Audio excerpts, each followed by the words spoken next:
So hello and welcome to yet another video on one-liner series where we are revising our syllabus before our exams through exam ready easy pointers that takes less of your time but gives you a lot of information. पिछले video में हम लोग ने Anglo-Saxon age that is Old English age को cover कर लिया है and in this video we are going to be looking each and every important detail of Anglo-Norman age जिसके अंदर क्या उसकी टाइमलाइन थी, कौन से राजा आए, अपने साथ कौन सी लैंग्वेज एंड लिटरेचर को लेके आते हैं, किस टाइप का फॉर्म इस टाइम में आपका सबसे ज्यादा फेमस हो जाता है एंड फाइनली इस पर्टिकुलर एज का फॉल किस वजह से होता है, वो सारी चीजें हम लोग आज के इस वीडियो में देखने वाले हैं। If you are new on my channel and अगर आपने इस प्लेलिस्ट को ऑलरेडी चेकआउट नहीं किया है तो प्लीज गो अहेड एंड आप हमारी इस प्लेलिस्ट को चेकआउट करिए जहां पर आपके सिलेबस के अलग अलग सेक्शंस के वन लाइनर्स आपको यहाँ पे प्रोवाइडेड है जो एग्जाम से पहले आपके लिए बहुत ज्यादा जरूरी है। एक ही वीडियो के थ्रू आपको बहुत सारी इंफॉर्मेशन मिल जाती है एंड जो बच्चों को रिवाइज करने में एंड कॉन्फिडेंस देने में बहुत ज्यादा हेल्प करती है। मेक श्योर कि आप लोग को मेरे पेड कोर्सेज के बारे में पता हो एंड आपने उनको चेकआउट किया हो। अगर आप इनको अच्छे से एक ही जगह पे बिना किसी डिस्टर्बेंस के lecture by lecture with questions prepare करना चाहते हो तो आपके लिए डेमो लेक्चर्स ऑलरेडी अवेलेबल है, उनको आप देख के जज करके अपने आप को सेटिस्फाई करके इन कोर्सेज का पार्ट बन सकते हैं एंड अपने आगे वाले एग्जाम की तैयारी कर सकते हैं। मेक श्योर आप सभी अपनी प्रिपरेशन को टेस्टिफाई करते हो, इवैल्यूएट करते हो, हवा में सिर्फ कंटेंट कंज्यूम करके एग्जाम देने नहीं चले जाते हो। आपके लिए पीवाईक्यू टेस्ट सीरीज भी अवेलेबल है जो year wise and section wise questions आपको प्रोवाइड करेगी सो दैट यू कैन जज कि कौन सा सेक्शन आपका अच्छे से प्रिपेयर है, कौन से सेक्शन में और अभी काम करना बाकी है, बोथ ऑफ विच क्वेश्चंस लगा के ही आप जान सकते हैं। आइए अब हम लोग पढ़ेंगे एंग्लो नॉर्मन एज को और इनकी सभी डिटेल्स को कंज्यूम करेंगे। नंबर वन थिंग, जब भी हम लोग ब्रिटिश लिटरेचर को पढ़ते हैं तो उसकी डेट का ध्यान रखना हमारे लिए बहुत जरूरी होता है क्योंकि ब्रिटिश लिटरेचर एजेस में डिवाइडेड है तो जो चीज डिविजन्स में आती है उसकी डेट को भी याद रखना हमारे लिए जरूरी है। 450 से लेके 1066 एडी तक आपका Anglo Saxon age which is old English age आती है, which is also known as the dark age, जिसको हम लोग पढ़ चुके हैं। बैटल ऑफ हेस्टिंग्स जो लास्ट पॉइंट था, मैंने आप लोग को बताया था कि वहां पर हमारे विलियम सेकेंड और हेरोल्ड के बीच में लड़ाई होती है जिसमें से William second who is Duke of Normandy जीत जाते हैं एंड वहां से शुरुआत हो जाती है हमारी एंग्लो नॉर्मन एज की। तो ड्यूक ऑफ नॉर्मैंडी थे। इस बात का ध्यान रखिएगा आप लोग कि पहले हम लोग की जर्मनी या ब्रिटेन में आई थी 3 tribes, that is angle Saxons and Jutes. वो लोग तो लड़ाके लोग थे एंड आके अपना कल्चर वगैरह लेके आए थे, लेकिन ये आपके जो अब आए हैं विलियम सेकेंड, ये प्रॉपर किंग है तो अपना जो पूरा राजपाट वाला अरिस्टोक्रेटिक जो बिहेवियर होता है एंड अरिस्टोक्रेटिक रहन सहन, courtly, knighthood and all these things you are going to see in this particular age. क्योंकि जब राजा आ गए हैं तो वो अपने साथ अपनी अरिस्टोक्रेटिक भाषा लेकर आएंगे, अपना सोफिस्टिकेशन एंड अपना कल्चर लेके आएंगे जो आपको इस एज में बहुत ज्यादा देखने को मिल जाएगा। 1066 से लेके 1154 तक आपके नॉर्मन किंग्स का राज रहता है इंग्लैंड के ऊपर। 1154 एक बहुत ही इंपॉर्टेंट घटना होती है जहां पर आपके हेनरी सेकंड का राज अब स्टार्ट होने लगता है एंड एक और भी बहुत बड़ी यहाँ पर घटना होती है जो कि है कि हेनरी सेकेंड आपके मर्डर कर देते हैं आपके थॉमस बेकेट को, जो कनेक्ट करेगा आपके एंग्लो नॉर्मन एज से जो नेक्स्ट एज आएगी आपकी एज ऑफ चौसर में। आप सभी लोग ने कैंटरबरी टेल्स को पढ़ा होगा जहां पे कैंटरबरी की श्राइन पर ये लोग जाते हैं। तो Thomas Beckett is that person जिसकी श्राइन पर ये सारे पर्सन जा रहे होते हैं। ये एक सेंट होते हैं। राजा कि अगर आप बात नहीं मानोगे या राजा और आप जो अगर पोप हैं, प्रीस्ट है, उनकी बीच में सहमति एक स्टेट में नहीं रहेगी तो भाई राजा किसी को माफ नहीं करता, वो मरवा देता है। तो दिस इज व्हाट आपको इस पर्टिकुलर एज में देखने को मिल जाता है जो आपको ध्यान में रखना है। इस एज में आपको फ्यूजन देखने को मिलेगा नॉर्मन फ्रेंच कल्चर का एंग्लो सैक्सन ट्रेडिशंस के साथ। हम लोग इस बात को अच्छी तरीके से समझ गए हैं कि पिछली जो एज थी हमारी एंग्लो सैक्सन एज थी जहां पर 3 ट्राइब्स आती हैं, अपना कल्चर अपनी लैंग्वेज लेके आती है। जैसे ही विलियम सेकेंड ने सपोज करिए कि एक लड़ाई हुई एंड ये जीत गए तो उसके बाद ऐसा तो नहीं होगा कि एंग्लो सैक्सन्स का जो इतने टाइम से अपना रूल चल रहा था, कल्चर चल रहा था, लैंग्वेज चल रही थी, वो उसी वक्त पे अंत हो जाएगा। इन दोनों का फ्यूजन हम लोग को देखने को मिलता है कि अब विलियम सेकेंड का जो अपना बिहेवियरिज्म, अपनी जो अरिस्टोक्रेटिक भाषा है एंड अपना जो कोर्टली बिहेवियर है ये वो लेके आते हैं अपनी लैंग्वेज एंड एवरीथिंग के साथ। बट एंग्लो सैक्सन्स की भी जो ट्रेडिशंस है, जो कल्चर है, वो भी फ्यूज हो जाते हैं आपकी एंग्लो नॉर्मन एज में।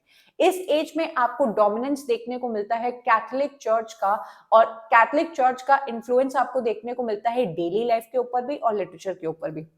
पिछली एज में मैंने आपको समझाया था कि देयर वर पेगन पीपल जो इतना किसी पर्टिकुलर रिलीजन पर नहीं विश्वास करते थे। फिर आपके किंग अल्फ्रेड आते हैं, देन आपके और भी बहुत सारे लोग आते हैं जो क्रिश्चियनिटी को लेकर आते हैं, जिसकी वजह से एक रिलीजन जो है हम लोग की इन Anglo Saxon and Anglo Norman age में हम लोग को देखने को मिलता है। तो यहाँ पे हम लोग देखते हैं कि क्रिश्चियनिटी एक डोमिनेट पावर बन जाती है, एक डोमिनेंट रिलीजन बन जाता है, जिसको एंग्लो नॉर्मन एज में लोग फॉलो करने लगते हैं।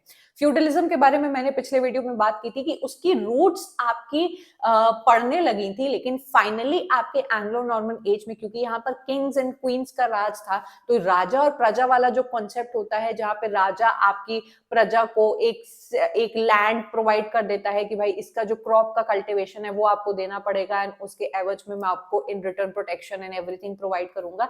तो ये फ्यूडल सिस्टम आपका पूरी अच्छी तरीके से स्टैब्लिश हो जाता है एंड चलने लगता है in Anglo Norman age. Rule के बारे में बात करें तो Norman aristocracy ruled over Anglo Saxon populace. पहले Anglo Saxon people were the people जो आपके नेटिव ब्रिटॉन्स के ऊपर अपना हक जमा कर बैठ गए थे, लेकिन जब ये लोग हार गए तो इनके ऊपर जब आपके नॉर्मन किंग्स आ गए, that is the Duke of Normandy, William second आ गए, अपने साथ अपना राजपाट वगैरह लेकर आ गए, तो अब आपके Norman people, Norman French people जो आपके फ्रेंच एरिया से आए हुए थे, फ्रांस के एरिया से आए हुए थे, नदन फ्रांस एरिया से, वो यहाँ पर आके रूल करने लगते हैं एंड इनका ये रूल चलने लगता है। तो ये आप बात याद रखिएगा कि नॉर्मन फ्रेंच आपको आगे देखने को मिलेगी कि एक लैंग्वेज जो है वो एंग्लो नॉर्मन एज में क्या हो रही है, डोमिनेट कर रही है। ठीक है, नाइटहुड आपको जरूर से इस एज में देखने को मिलेगा। पिछली जो आपकी एजेस थी वहां पर आप लोग देखेंगे कि हीरोइक डीड्स के बारे में, हीरोज के बारे में, बियोवुल्फ की कहानी, किसने मॉन्स्टर स्लेयर के बारे में बात की जा रही है, एंड लड़ाई के ऊपर, इन सारी चीजों के ऊपर आपकी कहानियां बनी करती थी, क्योंकि वो एक वही टाइम था। अब आ चुके हैं आपके किंग्स। ऐसा नहीं है कि किंग्स वगैरह वॉर पे नहीं जाते, लड़ाई नहीं करते हैं, लेकिन किंग्स के आ जाने से आपको कोर्ट में चल रही बातें, कोर्ट में चल रहा रोमांस, कोर्ट में चल रहे जो आपके नाइट्स होते हैं उनका बिहेवियर एंड एवरीथिंग ज्यादा देखने को मिलता है। हेंस एंग्लो नॉर्मन एज के अंदर आपको शिवलरी बहुत ज्यादा देखने को मिलेगी, कि मतलब आपके मेल्स का फीमेल्स के साथ बहुत ही माय लेडी करके बात करना, या फिर बहुत ही एक अच्छे तरीके के कपड़े पहनना। आप सब लोग ने देखा होगा नाइटहुड वगैरह को, कि नाइट्स किस तरीके से अपने आप को सजा के रखते हैं, and how women are expected to behave and dress, and उनका कोर्टली रोमांस दिखाया जाता है। तो ये आपको नाइटली कंडक्ट जो होता है, जो अक्सर आप लोग को किंग्स एंड क्वींस के नाइट में उनकी प्रजा में देखने को, कोर्ट्स में देखने को मिल जाएगा, वो यहाँ पे बहुत फेमस हो जाता है। Trilingual society, this particular option, this particular point is so important, you must take the screenshot of this particular जो भी यहाँ पर लिखा हुआ है, क्योंकि इससे आपके एग्जाम में कई बार रिपीटेड क्वेश्चंस पूछे गए हैं, which I will show you also। आपके एंग्लो नॉर्मन एज में बन जाती है ट्राइलिंगुअल सोसाइटी। कैसे? सबसे पहले जो आपके ये जो अरिस्टोक्रेटिक किंग्स एंड क्वींस आते हैं, कोर्ट उनका पूरा बन जाता है, वो लोग बात करते हैं फ्रेंच लैंग्वेज में, क्योंकि your William second was the Duke of Normandy, Normandy वाली प्लेस से ये आते हैं, तो अपनी नॉर्मन फ्रेंच ये लेकर आते हैं। एंड फ्रेंच सिर्फ राजा तो नहीं बोलेगा, उसके आसपास के जितने कोर्टली पीपल होंगे, उसकी बीवी होगी, उसके इमीडिएट सराउंडिंग्स जो होंगी, वो लोग भी उसी भाषा में बात करेंगे, because they belong to the aristocratic society. तो आपके एंग्लो नॉर्मन एज में ऑल द अरिस्टोक्रेटिक एंड अमीर people used to speak in Anglo Norman Norman French language. ये बात आपको याद रखनी है कि अरिस्टोक्रेटिक पीपल की, अपर क्लास सोसाइटी की जो भाषा थी वो फ्रेंच थी। दूसरे जो लोग आते हैं लेटिन बात करते हैं। कौन लोग? आपके प्रीस्ट हो गए, आपके मॉन्क्स हो गए, जो राजा से नीचे हो गए। तो राजा से नीचे आपके जो प्रीस्ट मॉन्क्स हो गए, वो लेटिन भाषा में बात किया करते थे। रिलीजियस टेक्स्ट को भी वो लेटिन भाषा में ही लिखा करते थे। एंड ये चीज आपकी कनेक्ट करेगी अगली जो एज आने वाली है, एज ऑफ चौसर से, जब आप देखेंगे कि विक्लिफ आ जाते हैं एंड वो लेटिन वल्गेट लैंग्वेज को इंग्लिश में कन्वर्ट करते हैं और उनको किस तरीके से सजा मिलती है इस बात की कि तुम ज्यादा वो बन रहे हो एंड लोगों तक जो भाषा है पहुंचाने की कोशिश कर रहे हो। तो इसकी पूरी कंट्रोवर्सी आपको अगली एज में जरूर से देखने को मिल जाएगी। आपको अभी इतना याद रखना है कि किंग्स क्वींस एंड उनके कोर्ट की जो भाषा थी वो नॉर्मन फ्रेंच थी। उनके नीचे जो आ गए प्रीस्ट, मॉन्क, पादरी जो लोग होते हैं वो सब लोग लेटिन भाषा का यूज करते थे एंड अपने रिलीजियस टेक्स्ट में भी लेटिन भाषा का ही यूज करते थे। तीसरे नंबर पे आती है आपकी मिडिल इंग्लिश। याद रखिएगा, I am saying middle English and not old English, क्योंकि ओल्ड इंग्लिश से मिडिल इंग्लिश में काफी सारे चेंजेस ऑलरेडी आ चुके हैं। यहाँ पर आपकी मिडिल इंग्लिश को बोला जाता था and this was the language of common people. मतलब कि हम और आप अगर कॉमन पीपल हैं तो हम लोग वहां पर इंग्लिश बोलेंगे। आप खुद समझिए कि आज की डेट में हम लोग इंग्लिश को कितना महान मानते हैं and English is something that people aspire to speak, कि भाई इंग्लिश सीख गए तो सब कुछ सीख गए। लेकिन खुद इंग्लैंड आपकी जहां पर इंग्लिश ने जन्म लिया वहां पर English was not considered a very hi-fi classy language। उससे भी ऊपर फ्रेंच एंड लेटिन भाषाएं थी जिनको बहुत ज्यादा प्रेफरेंस मिलती थी एंड इंग्लिश का स्टेटस वहां पे बहुत ही नीचे की, अरे जो गरीब लोग हैं, कॉमन पीपल है, बस वो लोग इंग्लिश में बात करेंगे। तो ये क्वेश्चन आपके एग्जाम में पूछा गया है कि after the Norman conquest England became 3 language nation. मैंने जो आपको ट्राइलिंगुअल सोसाइटी बताना, कीवर्ड्स पकड़िएगा बेटा, आपके एग्जाम में इसी तरीके से घुमा के क्वेश्चन पूछा जाएगा। आज 3 लैंग्वेज लिखा हुआ है, कल आपको ट्राइलिंगुअल सोसाइटी दे देंगे, तो कंफ्यूज मत होना क्योंकि आप लोग ने सब कुछ कंज्यूम किया होगा।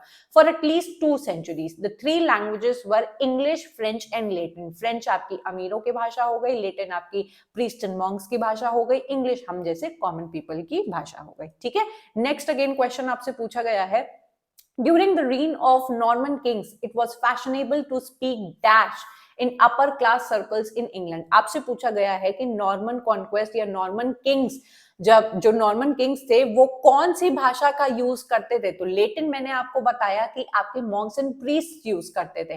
फ्रेंच का इस्तेमाल किया करते थे आपके अरिस्टोक्रेटिक कोर्ट में बात करने वाले नॉर्मन किंग्स, जो बहुत ही आपकी हाई क्लास भाषा मानी जाती थी। ठीक है, तो ये आपको याद रखना है। क्वेश्चन भी मैंने आपको करा दिए ताकि आप उससे सेटिस्फाई हो जाए। डायलेक्ट के बारे में अगर बात करें तो इस टाइम पे आपका एंग्लो नॉर्मन डायलेक्ट जो है वो बहुत ज्यादा फेमस हो गया था, जो आपका एक डायलेक्ट है ओल्ड फ्रेंच का। अब मैंने आपको ये चीज ऑलरेडी क्लियर कर दी है कि William second which is known as duke of Normandy, वो फ्रांस के एक ऐसे इलाके से आते हैं, northern section of your France, जहां से वो अपनी भाषा और अपनी डायलेक्ट लेकर आते हैं, जिसको हम लोग नॉर्मन फ्रेंच कहते हैं। इसी वजह से इस एज का नाम एंग्लो नॉर्मन एज एंड यहाँ के डायलेक्ट का जो डायलेक्ट का नाम पड़ा है एंग्लो नॉर्मन पड़ गया है। ठीक है, वोकैबुलरी के बारे में बात करें तो आपके फ्रेंच अगर डायलेक्ट एंड लैंग्वेज आ रही है तो जाहिर सी बात है फ्रेंच वोकैबुलरी भी आएगी आपकी भाषा में। एंड इससे क्वेश्चन आपके एग्जाम में पूछा गया है कि आपके एंग्लो नॉर्मन एज में या फिर आपके जो ये मिडिल एज चल रहा था, तो बहुत सारे वर्ड्स जो है इंग्लिश लैंग्वेज में हम लोग को लोन वर्ड्स के रूप में देखने को मिलते हैं, जो एज लोन हम लोग ने लिए हुए हैं। उनकी जो एक्चुअल ओरिजिन है वो कहां से है? वो फ्रांस से है, वो फ्रेंच भाषा से आई हुई है। तो इस बात को आप लोग को अब समझने में कोई भी प्रॉब्लम नहीं होगी कि अगर आपके सामने 4 भाषाएं रख दी गई कि स्पेनिश हो गई, नॉर्थम्बियन हो गई, या फ्रेंच हो गई, केंटिश हो गई, तो आप लोग पहचान पाओगे कि आपकी एंग्लो नॉर्मन एज में जो शब्द आ रहे हैं वो फ्रांस या फ्रेंच लैंग्वेज के आ रहे हैं, क्योंकि हमारे ड्यूक ऑफ नॉर्मैंडी भी वहीं से चले आ रहे हैं। ठीक है, language use of Latin for scholarly and religious text. आपकी जो रिलीजियस टेक्स्ट होते थे, पढ़ाई वगैरह की जो भाषा होती थी, हर कोई उस टाइम पे इतनी लग्जरी नहीं होती थी कि सब लोग पढ़ लिख जाते थे एंड सब लोग को एजुकेशन मिले। तो जितने भी अमीर लोग होते थे या जो अच्छे खासे घराने के लोग होते थे वो लेटिन भाषा बोला करते थे। ठीक है, अभी भी वो लोग फ्रेंच नहीं बोलते थे क्योंकि वो तो बिल्कुल अरिस्टोक्रेटिक लोगों की भाषा हो गई, लेकिन रिलीजियस टेक्स्ट वगैरह जो आपकी बाइबल वगैरह हो गई वो लेटिन में लिखी जाती थी, जो कॉमन पीपल के समझ में नहीं आती थी। ये बात मैंने कई बार बच्चों को बताई हुई है।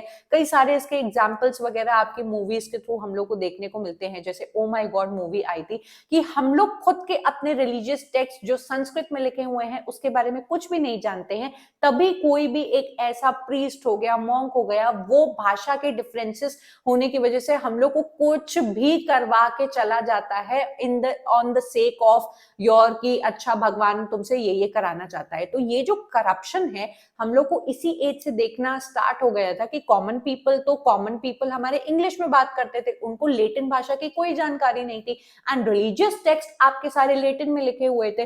तो आप अगली एज में देखोगे कि कितना करप्शन फैल गया था कि आपके जो प्रीस्ट हो गए, मॉन्क हो गए, वो लेटिन भाषा का इस्तेमाल करके कैसे लोगों को मतलब उल्लू बनाया करते थे कि गॉड तुमसे ये चाहता है, गॉड को अब तुम्हारी ये ऑफरिंग चाहिए, तुम ये दो। तो ये करप्शन भाषा के वजह से होने लगी थी, जिसको आपके विक्लिफ हटाना चाहते थे, जिसकी वजह से उनके साथ बहुत बुरा किया गया। ठीक है, इस बात को आप लोग को याद रखना है। अगली चीज जो है हमारे लिए वेरी इंपॉर्टेंट, जो कि है लिटरेचर की, इस एज का इंपॉर्टेंट टेक्स्ट, इस एज के इंपॉर्टेंट वर्क्स कौन से हैं? तो Geoffrey of Manmath is one such person जो एक बहुत ही इंपॉर्टेंट पर्सन माने जाते हैं आपके एंग्लो नॉर्मन एज में, जिन्होंने हिस्टोरिया रीगम ब्रिटानिया लिखा है, जो आपके history of the Kings of Britain का एक पूरा क्रॉनिकल उन्होंने लिखा हुआ है। इसको आप प्रोज वर्क की तरह मान सकते हैं। एक प्रॉपर पूरी हिस्ट्री आपके ब्रिटेन के राजाओं के बारे में लिखी है, क्योंकि मैंने आपको पहले ही बताया कि इस एज में क्योंकि किंग्स के बारे में ज्यादा बात हो रही है, courtly romance and chivalry and knights के बारे में ज्यादा बात हो रही है, तो ऐसे टाइम पे ऐसे वर्क ही लिखी जाते हैं। इस टाइम पे आपकी अर्थरियन लेजेंड्स बहुत ज्यादा फेमस हो जाती हैं, जो किंग अर्थर के कोर्ट में जो गवेन एंड ग्रीन नाइट आए थे, ग्रीन नाइट की पूरी कहानी, उनका रोमांस वगैरह दिखाया जाता है, वो भी आपको आगे देखने को मिल जाएगा। वो भी इस पर्टिकुलर एज का एक बहुत इंपॉर्टेंट पार्ट है। Then we have Layamon Bruts. Layamon is the name of the person and Brut is the name of the work. तो आपको कंफ्यूजन ना हो तो मैंने ये आपको बता दिया।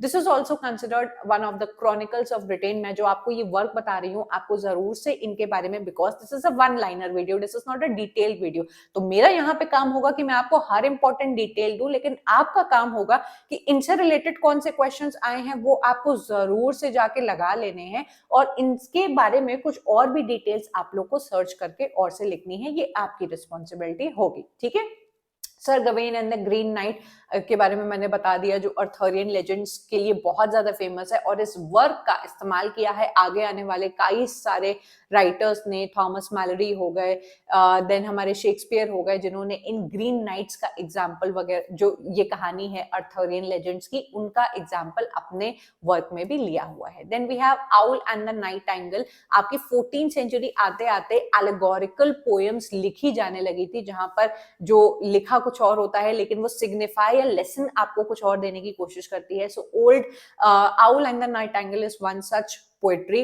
वी हैव कर्सर मंडी, जो कि आपकी Middle English historical and religious poem मानी जाती है। आप चाहो तो उसके बारे में और डिटेल में यहाँ पर आप मतलब सर्च करके पढ़ सकते हो। Then we have Ancrene Wisse, जो कि अगेन एक religious prose of this period माना जाता है। लास्टली, इस पर्टिकुलर एज की अगर लिटरेरी स्टाइल्स के बारे में बात करें कि किस टाइप का लिटरेचर लिखा जाता था, वो तो मैंने नाम तो आपको बता दिए, पर फॉर्म भी आपको पता होना चाहिए। तो यहाँ पर शिवलरिक एंड कोर्टली लव के ऊपर या कोर्टली रोमांस के ऊपर वर्क ज्यादा लिखे जाते थे। आपको इस एज में हाजियोग्राफीज, इससे यहाँ हाईलाइटेड नहीं है, बट डियर स्टूडेंट्स, इससे क्वेश्चन पूछा गया है आपके मैच द फॉलोइंग में कि हाजियोग्राफी क्या होता है। तो हाजियोग्राफी का मतलब होता है जो सेंट्स के जीवन की कहानियां आपकी किसी किताब में लिखी होती है, उसको हम लोग हाजियोग्राफी कहते हैं। जैसे किसी और के जीवन की या अपने जीवन की कहानी को हम लोग बायोग्राफी एंड ऑटोबायोग्राफी कहते हैं। सेंट्स के जीवन की जो कहानी होती है उसको हम लोग हाजियोग्राफी कहते हैं। ये आपके एग्जाम में आया है, तो प्लीज इसको एक एक्स्ट्रा नॉलेज को अपने नोट्स में जरूर से लिखिएगा। इस एज में हम लोग को एलेगोरिकल नैरेटिव्स भी बहुत ज्यादा देखने को मिलते हैं, जिससे मॉरल लेसन्स आपकी पॉपुलेस या जनता को पहुंचाए जाते हैं। इन सभी को ऑक्टोसिलेबिक राइम्ड कपलेट्स में लिखा जाता है। इसका बहुत ज्यादा इस्तेमाल किया जाता है। ये छोटी छोटी चीजें आपके एग्जाम में कभी ना कभी पूछी जा चुकी हैं, सो मेक श्योर आप इसको अपने नोट्स में लिखें।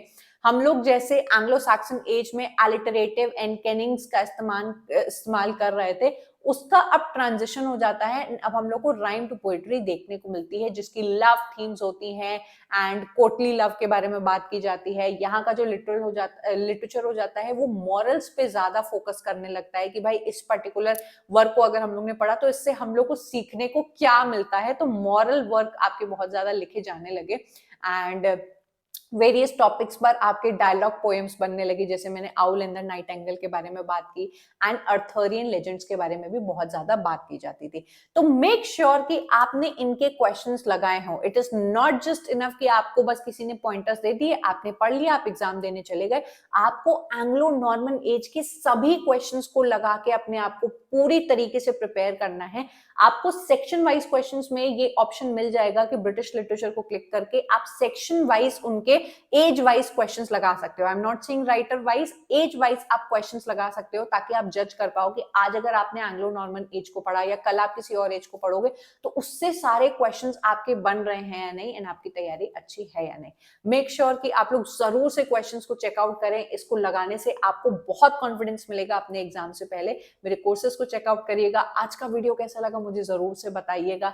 यूट्यूब पे मेरी जितनी भी प्लेलिस्ट चल रही है वन लाइनर की, पीवाईक्यू टेस्ट सीरीज की, एंड और भी बहुत सारे वीडियोस मैं आपके लिए पोस्ट कर रही हूँ ऑन डेली बेसिस, तो प्लीज मेक श्योर कि आप उनको भी जरूर से उनका फायदा उठाएं, because it is completely for free. Make sure कि आपने मेरे टेलीग्राम एंड व्हाट्सएप ग्रुप का पार्ट बन चुके हो, बिकॉज यहाँ पे ऑलरेडी बच्चों को डेली बेसिस पे बहुत सारी फ्री पीवाईक्यू टेस्ट सीरीज मिल रही हैं जो उनकी प्रिपरेशन को बेटर बनाने में हर दिन मदद कर रही हैं। तो इस पे बस आपको क्लिक करके ज्वाइन करना है, कुछ और नहीं करना है, एंड आपको अपने आप ही सारी चीजें मिलने लगेगी। Do let me know your feedback, what do you think about today's video. We are going to continue this series, and अगर आपके मन में और भी किसी चीज को लेके क्वेश्चन हो तो आप नीचे कमेंट कर सकते हैं। Do leave me your feedback, because I love listening to or seeing to your comments, which are always full of love and support. I'm going to meet you up next in yet another video. Up till then, bye and take care.